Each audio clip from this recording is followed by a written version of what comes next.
What's up my Nerf friends? Since y'all really like my Azure analysis video, this is pretty much the part 2 of it. Except this time, we actually have gameplay. Not just calculation I done on my notepad, but an actual comparison done in-game. I'm sure you might have already realized what's happening on the background. This is Calamity Codex, a perfect playground to see how far you can push your team damage. Coincidentally, we are lucky enough to get a 4-tile boss. Since our water team utilized 2 detonators, having a bigger boss can help them reach their full potential. By the way, this is the team I'm going to use. Azure, Barton, Bethlehem, Fluttershy, and Regal. All of them are max level with max equipment and also max affinity. This is a potential upgrade from what I thought to be already the perfect water team, which had Chloe instead of Azure. So we are essentially trading a damage support, which grant damage buff, to a damage dealer. After some careful planning, I was able to reach 1.3 million damage. Now, let's do the same thing again, but this time with Chloe instead of Azure.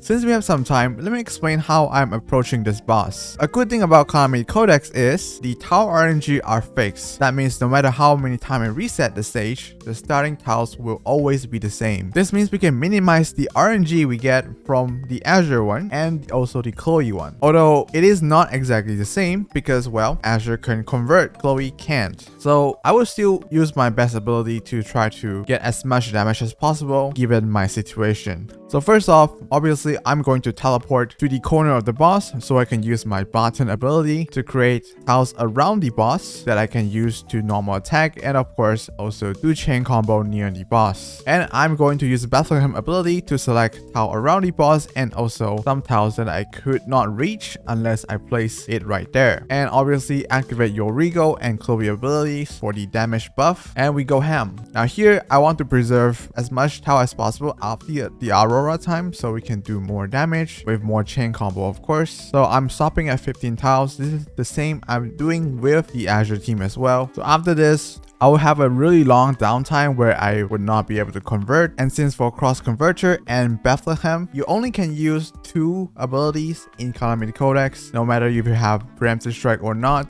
So I decided to save my abilities until the very end so that my Regal can stack up his Vis to the maximum before we unleash another set of bursts. And on the last turn, I unleashed my burst with 50 stack of Regal Vis. That means 100% damage buff for Regal. Very good. And as it turns out, the Chloe team does around 300,000 less damage than the Azure team. And I'm going to tell you why. So the reason why the Chloe team does less damage is because the downtime of the conversion. Because Azure can convert 1 tile every turn. You can use that 1 tile to attack the boss more frequently. Not only that, Azure has a really good chain combo on 2 chain, so that all you need to do really is just reach 2 chain, which is not very hard to do around the boss when you don't have much tile to use. So Azure is just a very consistent damage dealer. It will push your water team damage by a lot, and on top of that, you can convert any water tile you want on a 1 cooldown basis.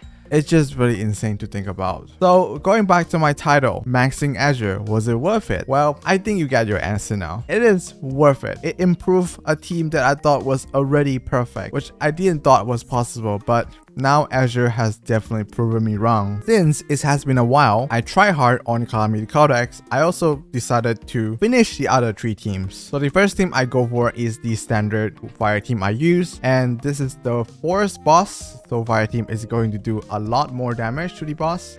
I also managed to finish off this team with 2.5 million damage. Very nice. And the third team I used was Frostfire at the front and a very standard Converters Thunder team. Now Thunder will do less damage against Forest boss, but Frostfire should be able to help a lot here. I was able to finish off with 900,000 damage on this team, and the team 4 is a Brock on the front and some water conversion behind it with some damage dealer. I was able to finish this off with also 900,000, and for the longest time I actually reached legendary.